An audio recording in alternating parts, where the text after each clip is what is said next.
بسم اللہ الرحمن الرحیم۔ السلام علیکم ناظرین اکرام، آپ دیکھ رہے ہیں programme Urdu globe T V Canada Pakistan. Canada میں اس وقت رات کا 1 بج رہا ہے اور 16 اور 17 اگست کی درمیانی رات، جبکہ پاکستان میں 17 اگست کے صبح کے 10 بج رہے ہیں۔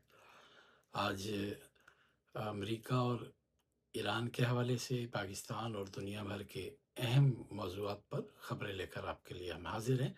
آپ سے خبریں بھی شیئر کریں گے، کچھ ڈسکس بھی کریں گے، کچھ امپورٹنٹ آپ سے گفتگو بھی کریں گے۔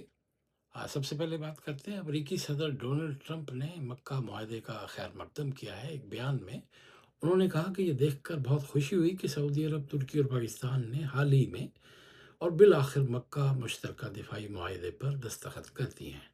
ٹرمپ نے کہا کہ یہ اس بات کا مظہر ہے کہ مشرق وسطیٰ متحد ہو رہا ہے اور ممالک آخرکار زیادہ مؤثر انداز میں اپنا دفاع کرنے کے قابل ہوں گے۔ واضح رہے کہ گزشتہ دنوں سعودی عرب، پاکستان اور ترکی نے مشترکہ دفاعی معاہدے پر دستخط کیے، جس کے تحت کسی ایک ملک پر حملہ تینوں ممالک پر حملہ تصور کیا جائے گا۔ معاہدے کا مقصد کسی بھی جارحیت کے خلاف مشترکہ دفاعی صلاحیت کو مضبوط بنانا ہے۔ مکہ معاہدے کے تحت سعودی عرب، ترکی اور پاکستان کے درمیان دفاعی تعاون کو فروغ دیا جائے گا۔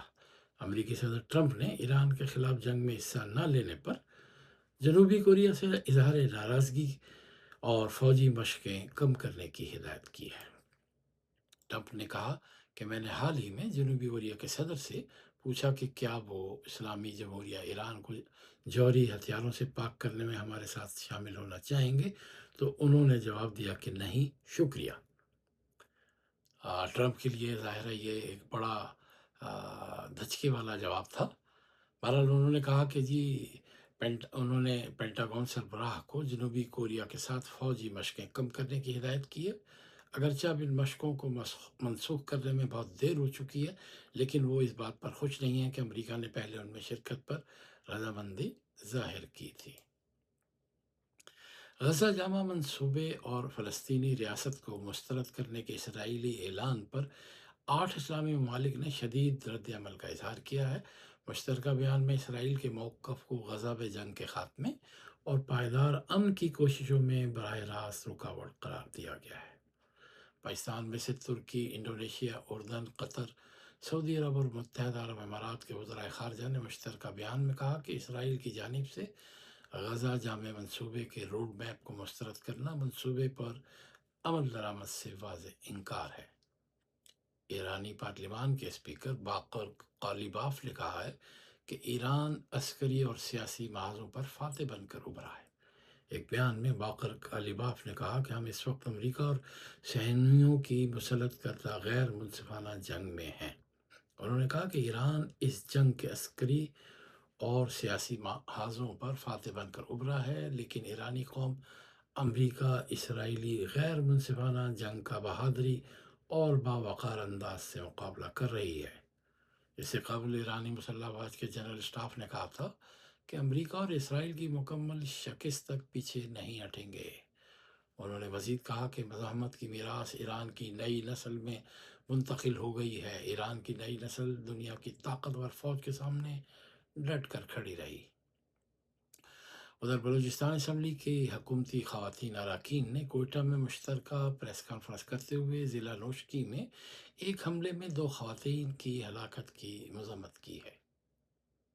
خواتین کی ہلاکت کا واقعہ جمعہ اور ہفتہ کی درمیانی رات نوشکی شہر کے قریب کلیب مینگل میں پیش آیا تھا۔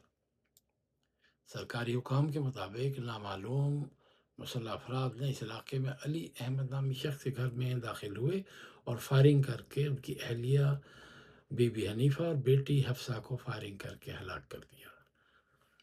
بلوچستان اسمبلی کی ڈپٹی اسپیکر غزالہ، وزیر تعلیم راحیلہ درانی اور رکن اسمبلی ہادیہ نواز کے ہمراہ ایک پریس کانفرنس سے خطاب کرتے ہوئے پارلیمانی سیکرٹری برائے کھیل و امور نوجوانان مینا مجید نے الزام عائد کیا ہے کہ دونوں خواتین کو بیرونی ممالک کے ایما پر کام کرنے والے عناصر نے قتل کیا۔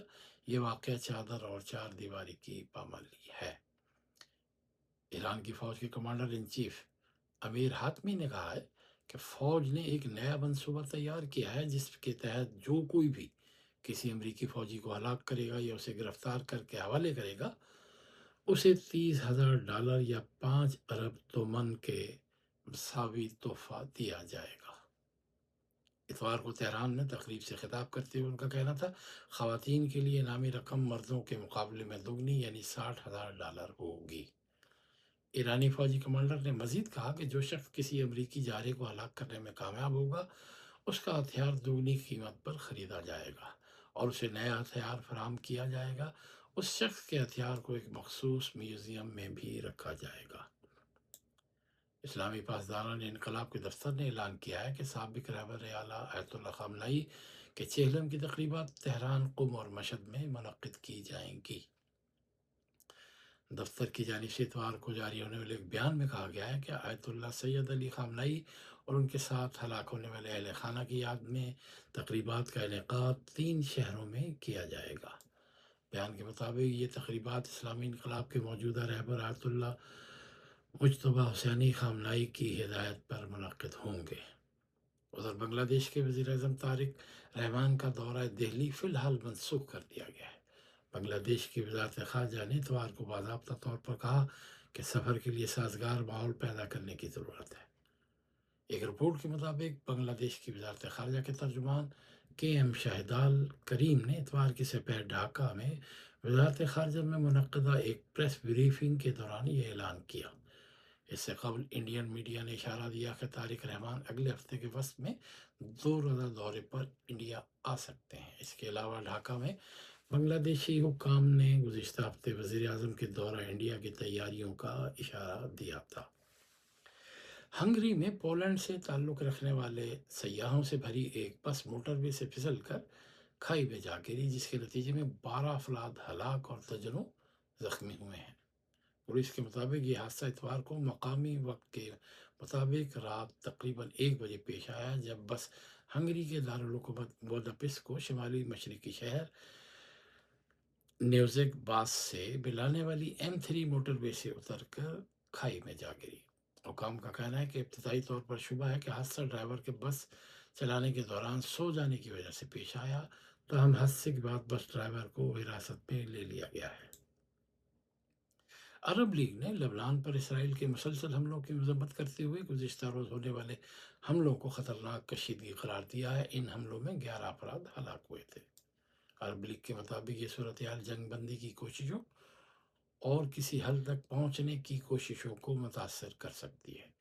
عرب لیگ کے ترجمان نے کہا کہ اسرائیل کی پالیسیاں اور اقدامات واضح طور پر ظاہر کرتے ہیں کہ قابض قوت تنازع کو طول دینا، مذاکرات میں رکاوٹ ڈالنا اور زمینی حقائق کو اپنی مرضی کے مطابق تبدیل کرنا چاہتی ہے، جسے کسی صورت قبول نہیں کیا جا سکتا۔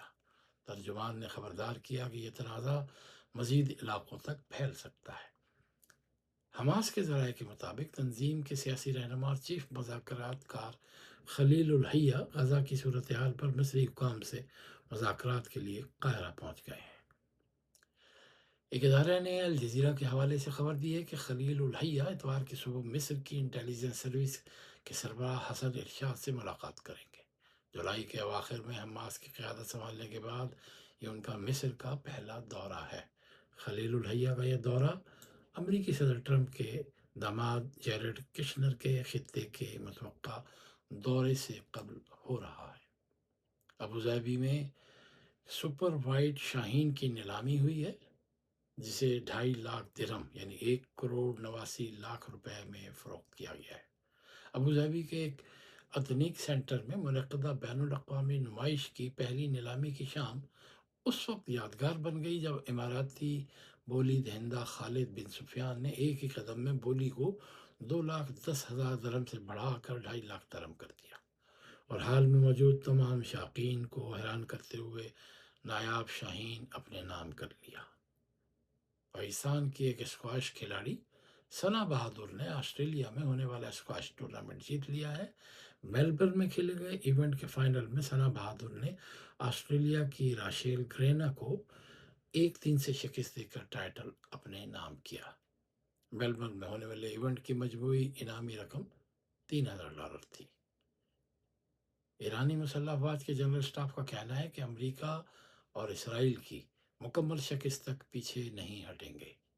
ایک بیان میں ایرانی مسلح افواج نے کہا کہ مزاحمت کی میراث ایران کی نئی نسل میں منتقل ہو گئی ہے۔ ایران کی نئی نسل دنیا کی طاقتور فوج کے سامنے ڈٹ کر کھڑی ہے۔ ادھر یمن کی المخا بندرگاہ پر حوثیوں کے میزائل حملوں کے بعد تجارتی سرگرمیاں معطل کر دی گئی ہیں۔ بتایا گیا ہے کہ المخا بندرگاہ نے حالیہ حملوں کے بعد تجارتی اور بحری سرگرمیاں معطل کر دی ہیں۔ حملوں کے دوران بندرگاہ کو 25 سے زائد میزائلوں سے نشانہ بنایا گیا۔ سپریم کورٹ نے متوفی ذہنی معذور اللہ دتہ سے ایک خاتون کا جعلی نکاح نامہ کالعدم قرار دے دیا ہے۔ سپریم کورٹ نے ذہنی معذور متوفی اللہ دتہ سے جعلی نکاح نامے کی بنیاد پر کروڑوں روپے کی زرعی زمین ہتھیانے کی کوشش سے متعلق اپیل خارج کرتے ہوئے ماتحت عدالتوں کے فیصلے برقرار رکھے۔ جسٹس عرفان سعادت نے 5 صفحات پر مشتمل فیصلہ تحریر کیا، جس میں قرار دیا کہ فراڈ اور جعلسازی کے ذریعے کوئی قانونی حق حاصل نہیں کیا جا سکتا۔ ادھر بھارتی ریاست بہار میں اشوک دھام مندر کے باہر بے قابو ہجوم کے باعث بھگدڑ مچنے سے 7 افراد ہلاک اور متعدد زخمی ہو گئے ہیں۔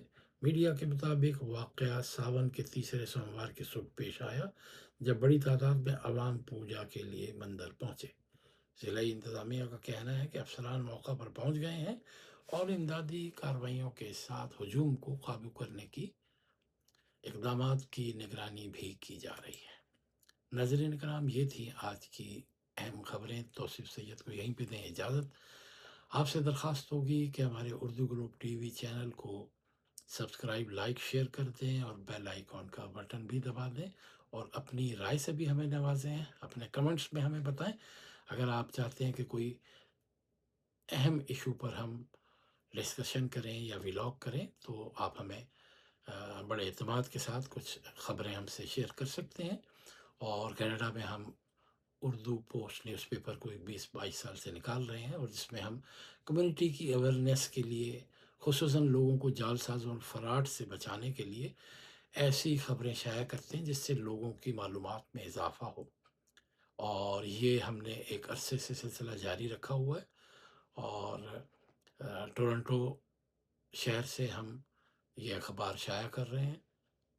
پاکستانی کمیونٹی کا سب سے بڑا اردو کا اخبار ہے، اور سوشل میڈیا نیٹ ورک پہ بھی ہمارا یہ بہت بڑی تعداد میں نیوز پیپر پڑھا بھی جا رہا ہے، اور ہمارے جو پوسٹ ہیں ان پر بھی بہت زیادہ اپریسیشن ہے، اور ہم سب لوگوں کے دوستوں کے شکر گزار ہیں۔ آپ کو کوئی بھی ریئل اسٹیٹ کے حوالے سے کینیڈا میں اگر کوئی معلومات درکار ہوں تو آپ ہم سے رابطہ کر سکتے ہیں، ہمیں ای میل بھی کر سکتے ہیں، اور ہمارا نمبر ہے 6478853664، اور ای میل کرنا چاہیں تو canurdu@gmail.com canurdu@gmail.com۔ یہیں پہ توصیف سید کو دیں اجازت۔ اپنا اور اپنوں کا خیال رکھیں۔